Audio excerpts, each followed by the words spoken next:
The Falls Precinct is really a key opportunity and probably really is the heart of the Greenline project in many ways. It marks the historical division between the salt and freshwater along this section of the Birrarung. The falls that the basalt falls that marked that separation are no longer there. They were removed by blasting in the late 1800s. So we no longer have that feature as part of the landscape, and what we see now is a highly modified place that really doesn't speak to the history and cultural importance of this part of the city. There's also the layering of the different cultural interactions that have happened at this space over time. It is the site of Melbourne's colonisation, and it now also is an incredibly encumbered area with rail viaducts, an aquarium, a highly modified water edge as well. So a lot of those features that made it a key place for the Eastern Kulin to come together, a place to cross the river, a place to meet and use the abundant resources of the landscape around the river, and that the seasonal wetlands that dominated this part of the city are no longer part of what we experience today. So understanding that whole spectrum of cultural layers and values that sit with this place and how we can unpack those and bring a stronger experience of those to people as part of their journeys along Greenline, as part of their recognition of this place within the city, I think is one of the big opportunities and challenges for the Greenline project. We also have the old Customs House, which is now the Immigration Museum, which sits adjacent to this site. And as I mentioned before as well, we have the aquarium, which is in itself it's a key attractor for a whole suite of the community to come to be at this point along the river. So we want to make sure that this is a really welcoming place for people. We want people to be able to engage with that really rich history of the city and of this particular part of the landscape. Some of those layers will be awkward, but that's what we need to do in doing this work properly to ensure that we are legitimately reflecting on our reconciliation action plan and what the role of this place should be within that. We need to think carefully about what uses we attract to this space and what uses we don't want to see here in respect of that cultural importance as well.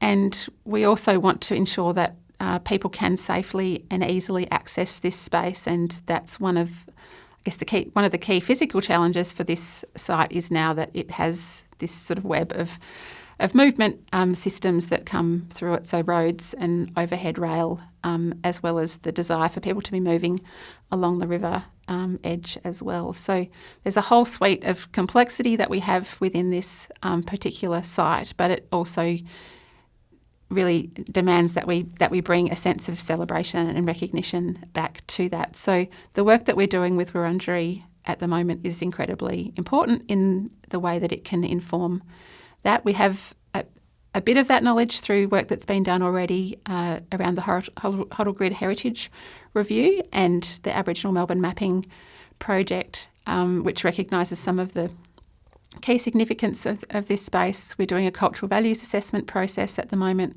with Wurundjeri, which will further recognise some of those aspects that they see as important to this place. And we need to bring those into our decision-making process as we start the master planning for the Greenline as well. We also have a suite of other stakeholders that we will be involving in this process as well. VicTrack, Parks Victoria, Melbourne Water, the aquarium, the Immigration Museum, broader aspects of the community, boat operators, in the Banana Alley Vaults. We have a suite of tenancies there as well. So it's thinking about what's the best way that we could use those spaces that really help to activate and provide attractors for this section of the river as well. So it's a complex process, but I think through all of that, hopefully we will develop an outcome that really helps to bring some synergy to that allows a number of these aspects of the city's history to coexist within that space, that we can draw on some of the adjacencies with those cultural organisations to help really bring an active day-to-day life to this place and really create a bit of a cultural hub really around this section of the Greenline project and the North Bank that celebrates the city. It celebrates the Aboriginal history more broadly of Melbourne, and celebrates that continuing cultural activity on the river as well.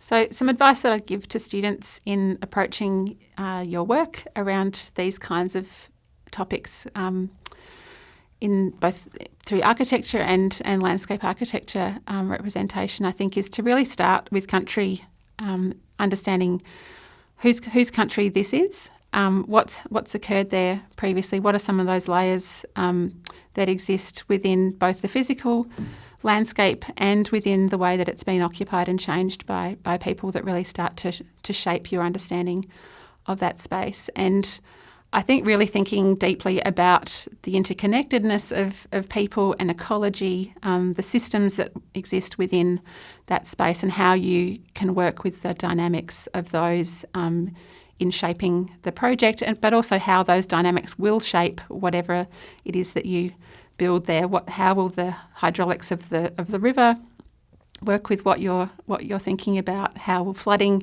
and other seasonal changes, for example, interact with what you're doing? How will it change the experience for people, microclimates, and all of those kinds of things? So I think obviously thinking about the experience for people within the space at a human level, but also thinking about that relationality in the fact that it's not all about the people, it's about the way that the rest of the environment will be supported through the work that you do as well. And I think that's where, when we think about country first, we think a little bit less around an anthropomorphic approach to design. So we're not thinking about humans at the top of the pyramid. We're thinking about humans as an integrated part of the broader landscape, and that the hierarchy of our needs sits consistently with the needs of other living beings, and also with the needs and dynamics of the other systems that operate. So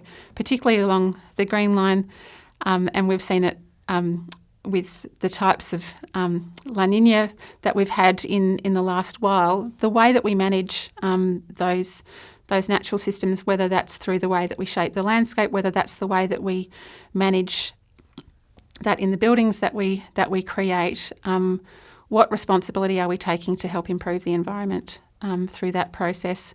How are we creating a healthier place for people and for the broader landscape? And in terms of thinking about climate and biodiversity emergencies, which is another of the city's strategic positions around the work that we're doing, it's really positioning all of that holistically.